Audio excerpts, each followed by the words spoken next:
ಮಾಡಲಿಕ್ಕೆ ನೋಡಿ, ಇದೊಂದು ವಿಫಲ ಸರ್ಕಾರ.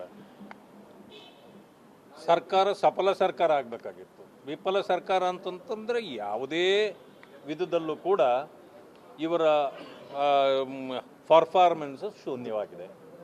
ಈ ಕಾರಣದಿಂದ ನಾವು ಮೇಲ್ಮನೆಯಲ್ಲಿ ಇದನ್ನು ಯಾವ ರೀತಿ ತೆಗೆದುಕೊಳ್ಬೇಕು, ಕಟ್ಟಿ ಹಾಕಬೇಕು ಅನ್ನೋದನ್ನು ಇವತ್ತು ಸದಸ್ಯರುಗಳನ್ನೆಲ್ಲರನ್ನು ಸೇರಿಸಿ ಇವತ್ತು ಮಾತುಕತೆ ಮಾಡಿದ್ದೀವಿ. ಎಲ್ಲರೂ ಕೂಡ ಉತ್ತಮವಾದ ಸಲಹೆಗಳನ್ನು ಕೊಟ್ಟಿದ್ದಾರೆ.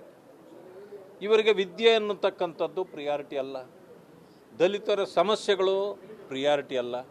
ದಲಿತರ ಸಮಾಧಿ ಕಟ್ಟಿ ಆಗೋಯ್ತು, ಈಗ ಬಡವರ ಸಮಾಧಿ ಕಟ್ಟಿ ಆಗೋಗಿದೆ. ಯಾವುದೇ ಕಾರಣಕ್ಕೂ ಕೂಡ ಈ ಯೂನಿವರ್ಸಿಟಿಗಳನ್ನು ನಾವು ಅದನ್ನು ತೆಗಿಲಿಕ್ಕೆ ಬಿಡೋದಿಲ್ಲ ನಾವು. ಯಾಕಂದರೆ ವಿದ್ಯೆಗೆ ಪ್ರಾಮುಖ್ಯತೆ, ಪ್ರಾಶಸ್ತ್ಯ ಕೊಡಬೇಕಾಗಿದೆ. ಅದನ್ನು ಈ ಸರ್ಕಾರ ಕೊಡ್ತಾ ಇಲ್ಲ.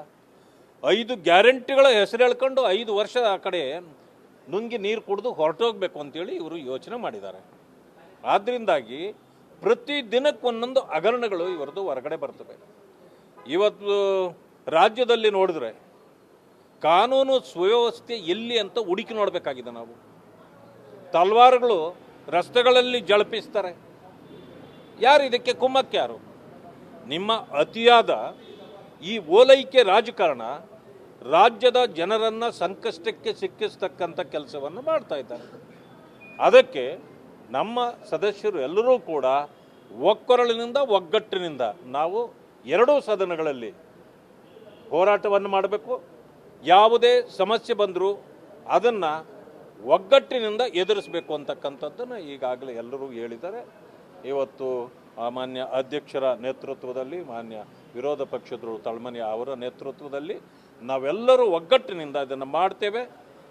ಈ ಸರ್ಕಾರ ಯಾವುದೇ ತಪ್ಪು ಮಾಡಿದರೂ ಕೂಡ ಒಂದು ಹೆಜ್ಜೆಯೂ ಕೂಡ ಅವರು ಅದರಿಂದ ನುಳ್ಚಿಕೊಳ್ಳಲಿಕ್ಕೆ ನಾವು ಬಿಡೋಲ್ಲ ಅಂತಕ್ಕಂಥ ಮಾತನ್ನು ಹೇಳ್ತೇವೆ. Thank you.